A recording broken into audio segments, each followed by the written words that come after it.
Thanks for joining me today.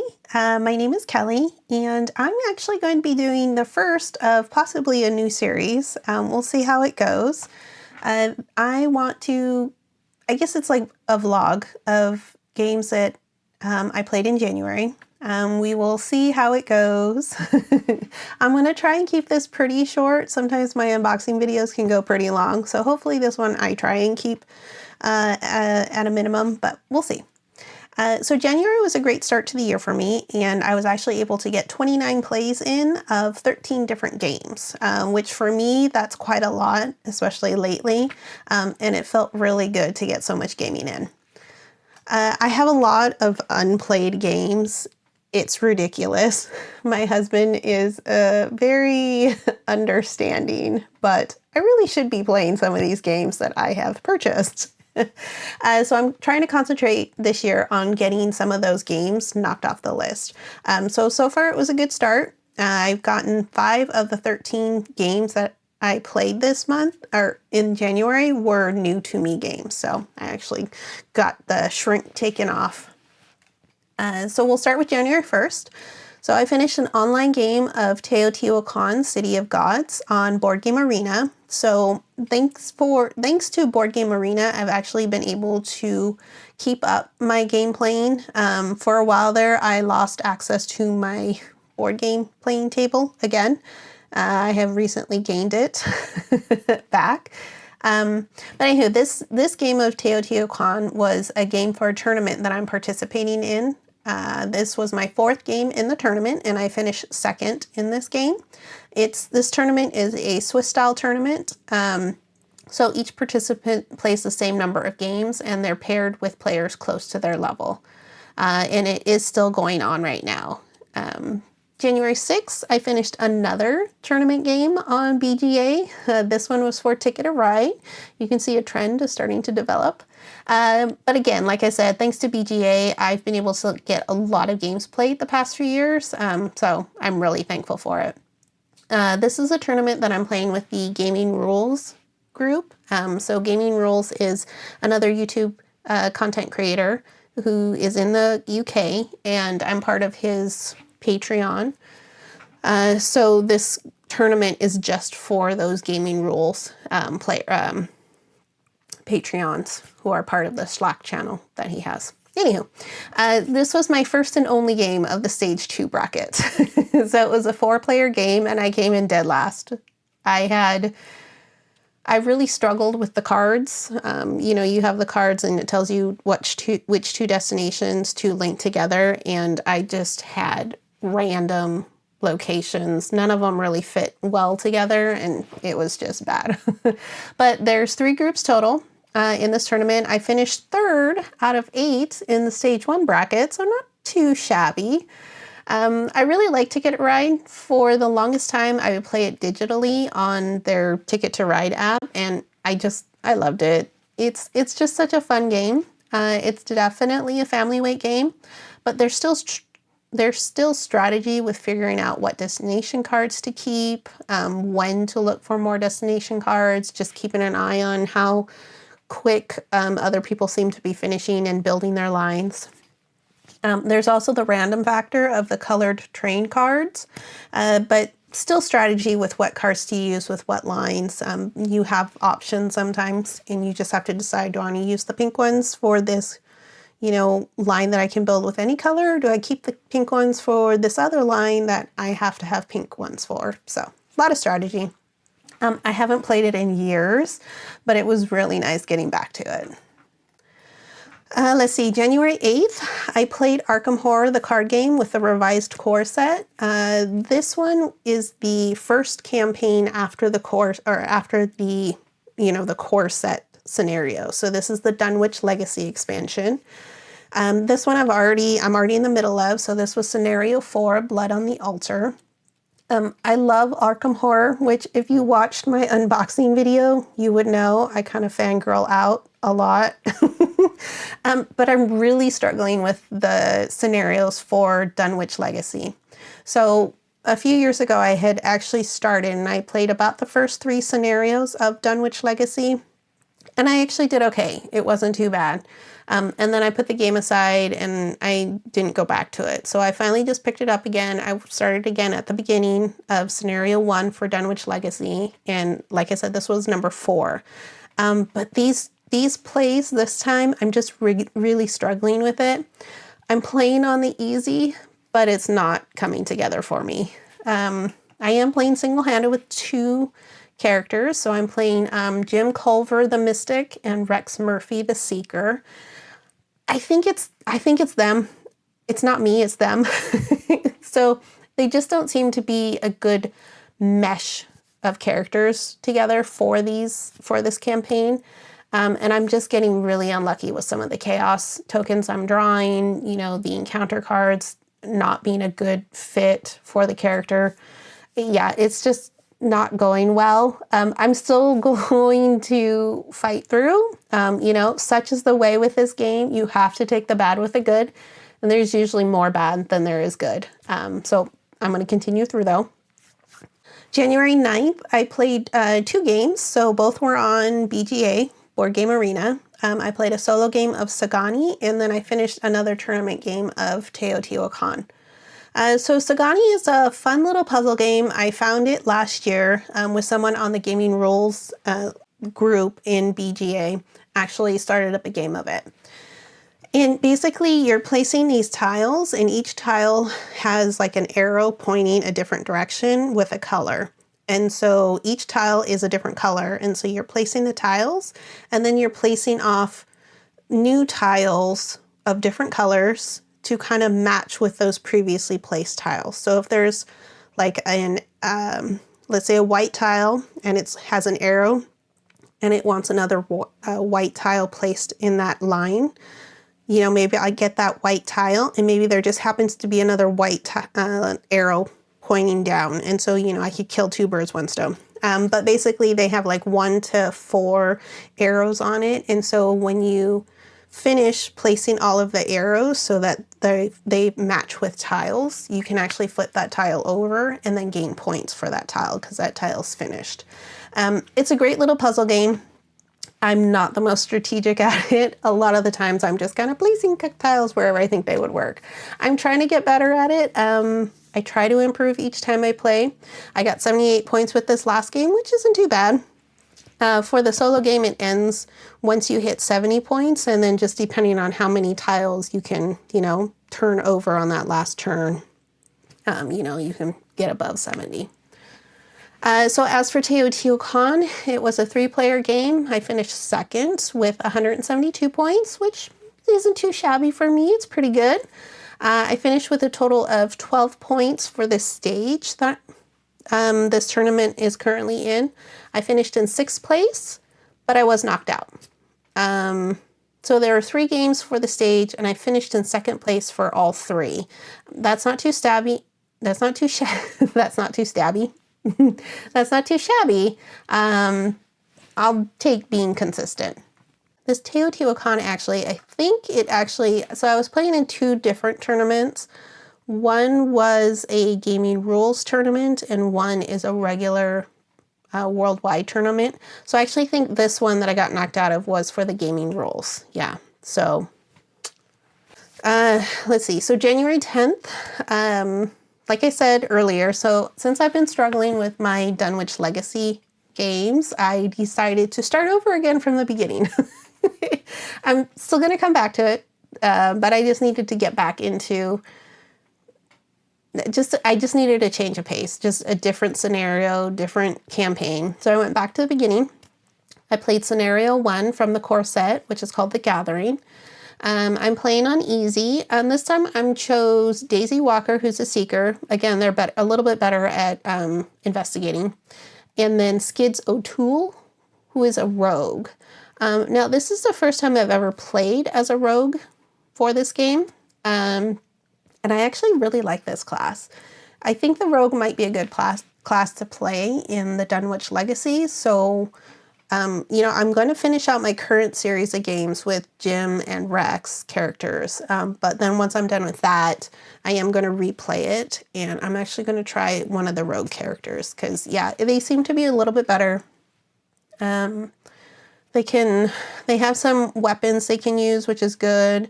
He seems to be okay with investigating, which is helpful. So yeah, I think I'm going to try the rogue next time.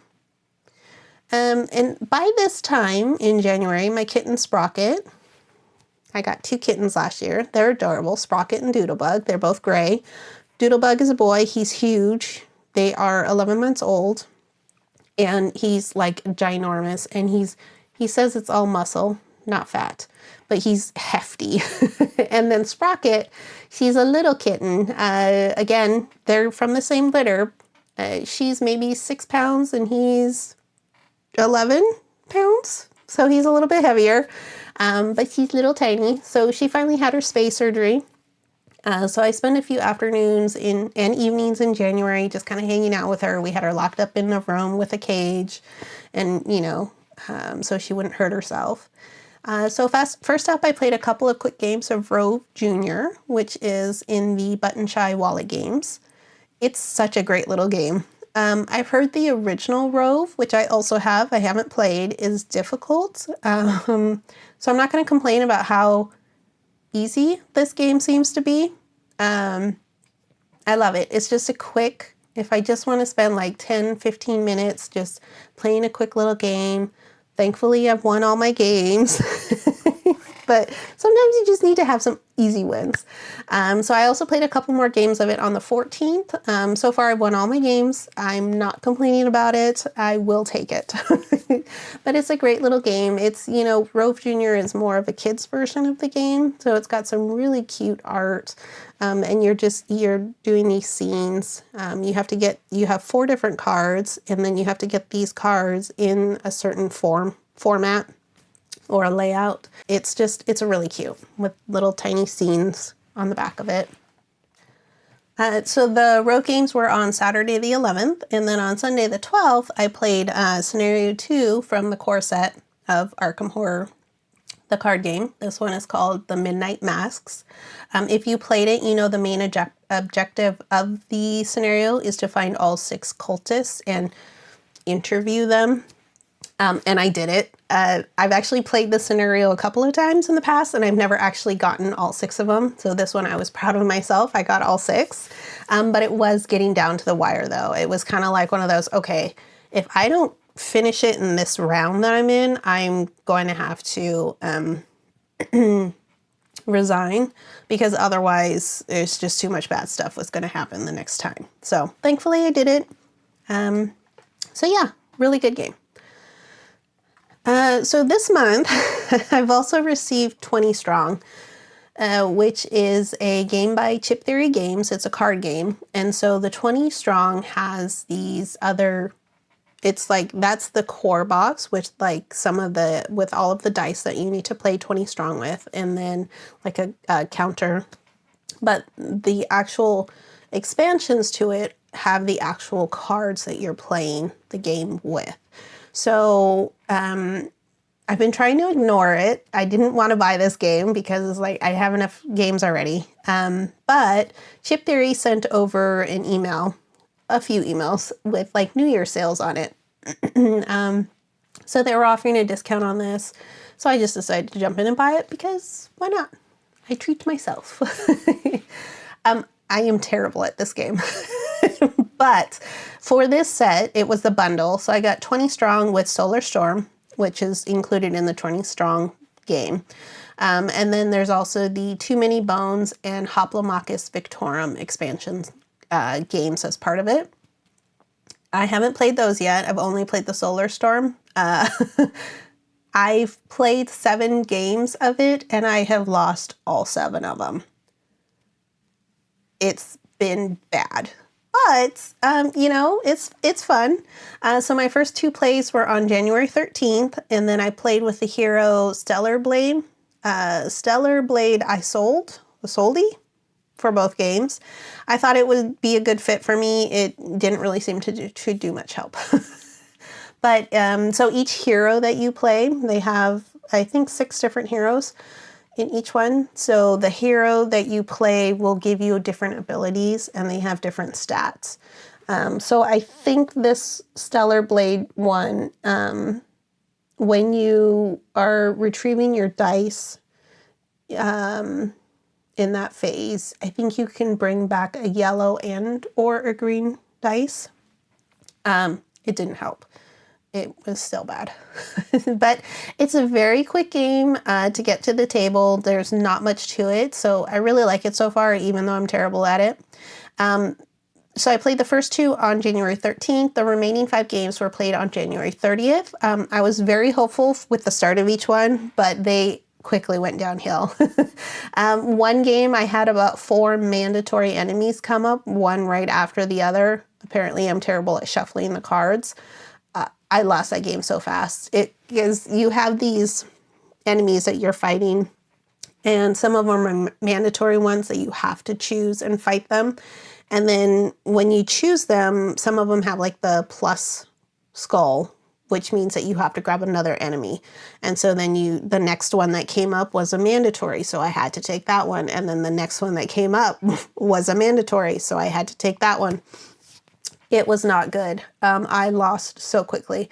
And the abilities that they have that, you know, kind of change the game, bad abilities usually, they just worked against each other just perfectly, that it was like I couldn't win. And it was still super early. It was like 2 or 3 rounds in. So yeah, it was bad. But the last game I played that day lasted about 25 minutes. The rest were all done in maybe 10 minutes, usually a little bit less than that. So I'm trying out the different heroes, trying to see which one that I can, you know, get the strategy good with. But so far, I still can't get it down. It requires more plays to get better at it. I'm willing to comply with this, and yeah, it'll be fine. Let's see, Saturday the 18th, I played a game of Pathfinder adventure card game, the core set. So this is a continuation of games I've been playing. This is Adventure 2, Path of the Dragon, Scenario 2A, Lady Tula's Lament. So it's the second time I've played the scenario. I lost the first time I played it. I'm playing with Linny and Amiri as my characters. And I know the rules are that once you run out of cards, you know, and you need to draw one and you can't, you know, the player dies unless you have hero points that you can spend to bring them back to life. I don't have time to play like that.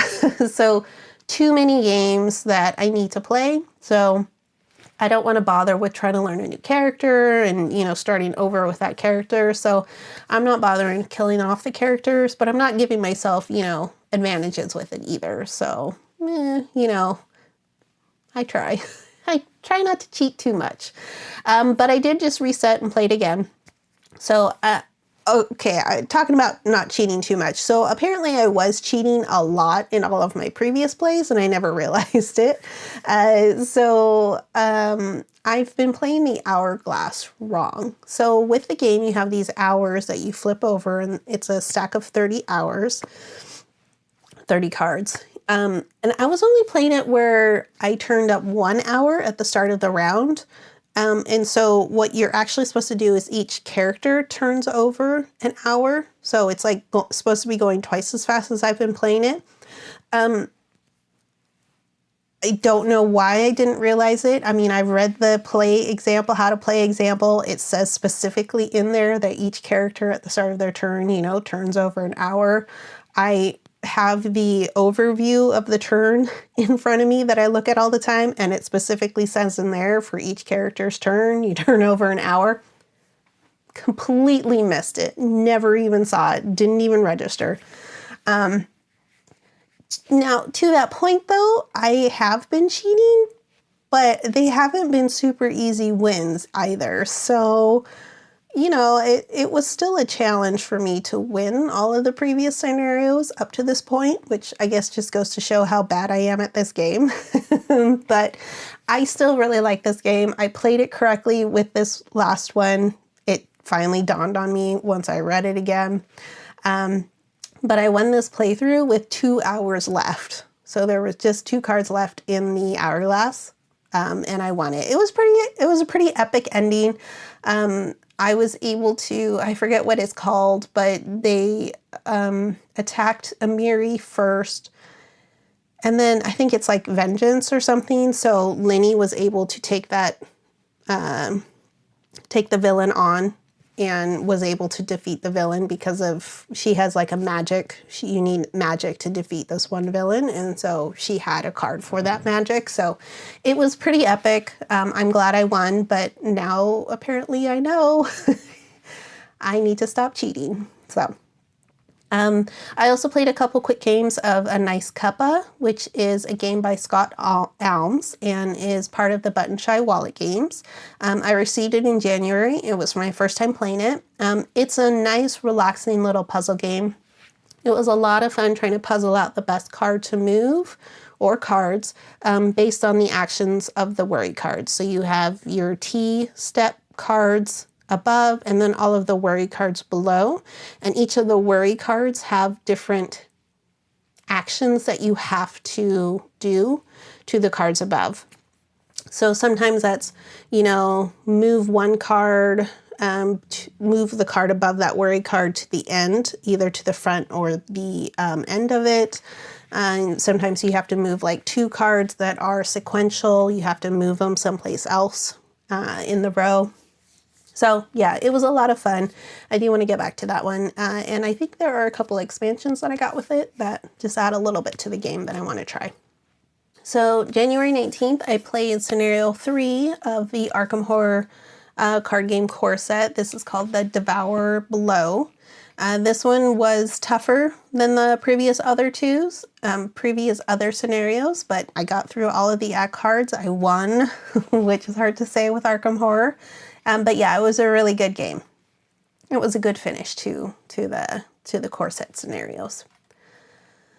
I finished another 4-player game in the BGA tournament for Carnegie. So I am in a tournament for Carnegie as well. I finished second of 4 with 133 points. The tournament continues, and as of this recording right now, I'm actually playing in the next game against 2 of the same players that were in this January game. I'm starting to feel a little burned out on Carnegie. So when I joined the tournament, it was fresh and new, and I really liked the game. I didn't expect to get this deep into the tournament. Usually I get knocked out pretty early in tournaments. But the tournament is starting to wind down. I don't think there's very many. I think maybe 2 or 3 games left for the tournament. So I am doing good. I'm not great. I'm kind of middle of the pack, and I haven't been booted. But yeah, I'm getting a little burned out on Carnegie, so I think I'm going to take a break once this tournament is done. On the 24th, another new game that I played, I decided to pull my physical copy of Maracaibo. So I have played it on the app before, and I've played in a tournament with the Gaming Rules people, lost super early. But yeah, it was the first time I actually played my physical copy of the game. I decided to play with a campaign. And Jean plays very fast. Jean is the solo competitor for you. But I was aware of how fast she plays because of some of the previous playthroughs that I have watched. She zooms through that track, if you know about Maracaibo. I did beat her though, 121 points to her 111 points, but I did that on the very easy solo mode. So definitely stuff that I can do better, but I was ahead of her on both the Explorer track and the number of quests, so that really helps keep her score as low as it was, which still wasn't that low. So on the 25th, I opened up and played my copy of The Lord of the Rings, Journeys in Middle-earth. I've actually had this game for quite a while. We're talking years as opposed to months. But I decided it was time to finally get it out to the table and play it. So I played with Elena as a musician and Aragorn as the captain. I did win, but it was close. The darkness was sneaking up pretty quickly at the end, and I didn't have maybe a couple more turns before I would have lost to the darkness. I was torn on whether I wanted to play the regular standard mode or the adventurer mode. So adventurer mode is just a little bit more key. You have a little bit more time to explore, and it is a little bit easier than the standard mode, but I decided to go for the standard regular mode. But I do love exploring. They have, when you flip over a tile, a location, they have different areas that you can go explore that they tell you about. And a lot of them don't have to do with the main storyline, but they may, you know, maybe give you an inspiration or, you know, may help you out in some small way. So I'm a sucker for doing a full explore of everything. And I didn't have time to do everything that I wanted, but it was still good. And it was still a good game. I want to get that back to the table soon. On the 26th, I finished another BGA tournament game of Teotihuacan. So this is one of the worldwide tournament one that I'm on. I came in third in this game. I struggled to get my turns going, so finishing third out of 4 is actually better than I thought I was going to finish. I miscalculated the number of possible turns left in the right before the first eclipse scoring started. And I did lose some points because I didn't have enough cocoa to feed my workers.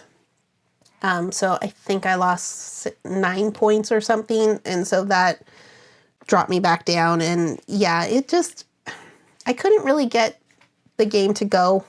It was a struggle for me. I also played my first game of Merv, the Heart of the Silk Road. So I lost embarrassingly bad to the corrupt magistrate. So they had 117 points and I had 49. But, you know, towards the end of it, you know, it was my very first time playing it. Never played it before.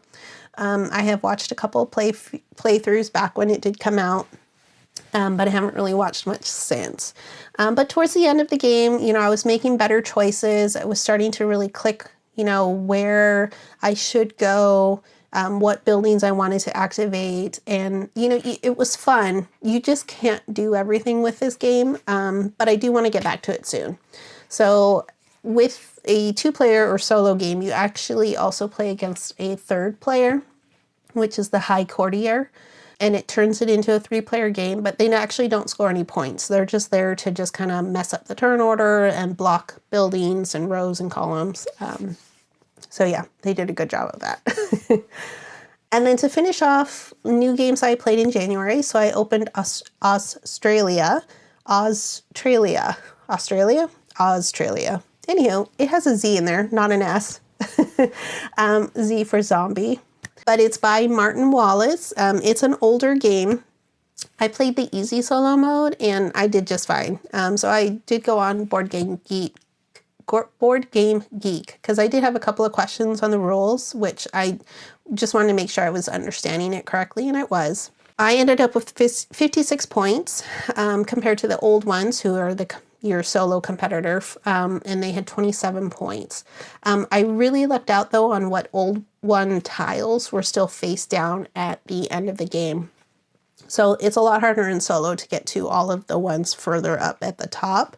And so any that are not turned over, so they're still face down, you actually score double the victory points that are listed on there. Thankfully, all of the ones that were up there were actually low scoring points. So even with them double, it actually didn't add too much to the old one's score. So I did really good. It's still a fun game and another one that I want to play some more. That's about it for January. I did play, after I played the multiple games of 20 Strong, the 5 games that I did terrible at on the 30th, I also played a solo game of Maracaibo on BGA. I scored 122 points to Jean's 106 points. So another win for me. And that's it for the games that I actually played. I think my favorite game that I played in January, this was a tough one. I had to really think about it because I was like, oh, I really like this game. And oh no, that was a really good game. But I think my favorite I'm going to put as Merv, the Heart of the Silk Road.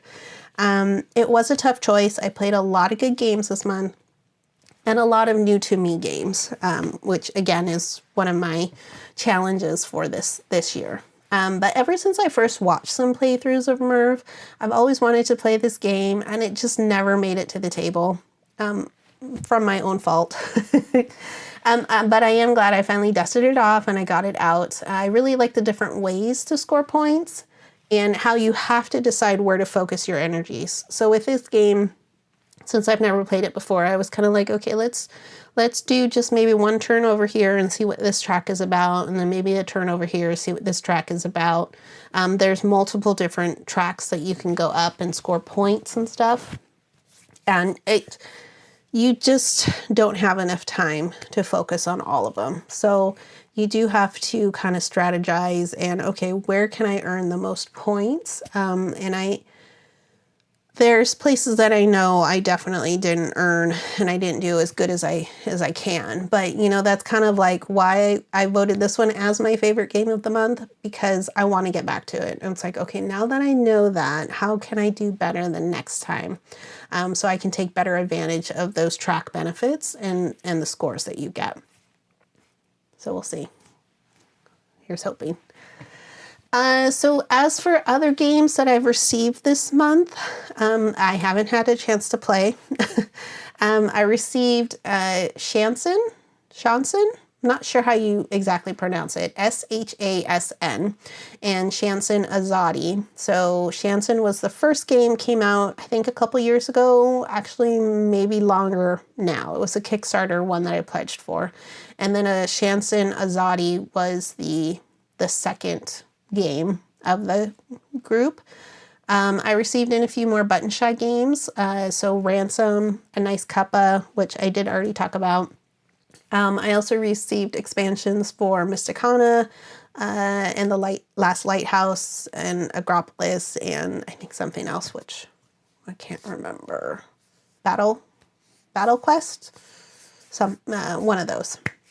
And then I finally got my pledge in for Hoplomachus, the Pandora's expansion set. So it's Pandora's Ruin, Pandora's Wake, and Pandora's Might. And then it came with like an April Fool's joke hero that they did as an April Fool's, but everyone loved it so much they actually created the character. And then there was something else in that group. And then, so big news of all is I finally published my first video since May of 2024. So this was the Arkham Horror Revised Core Set unboxing video. I published it on January 24th. It's been quite a drought with me publishing and even working on the channel. And I have no one to blame but myself. I have a tendency to be lazy. So with everything else going on, I just didn't want to devote the time that I needed to work on my channel. But with the new year, I have refocused my attention, hopefully, so that I can get back into publishing more videos. And that's it. So it was a bumper month for playing games. I can tell you that February has not had quite as many plays, so it will be a much shorter video if I do another video.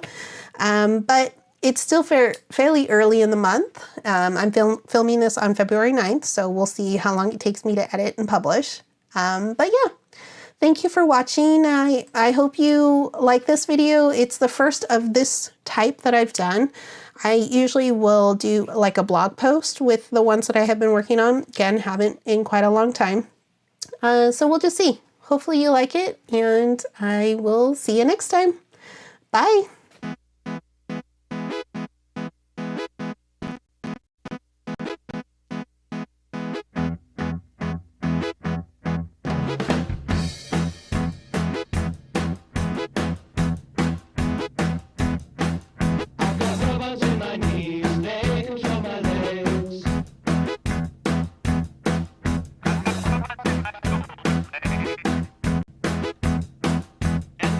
You didn't record any of it?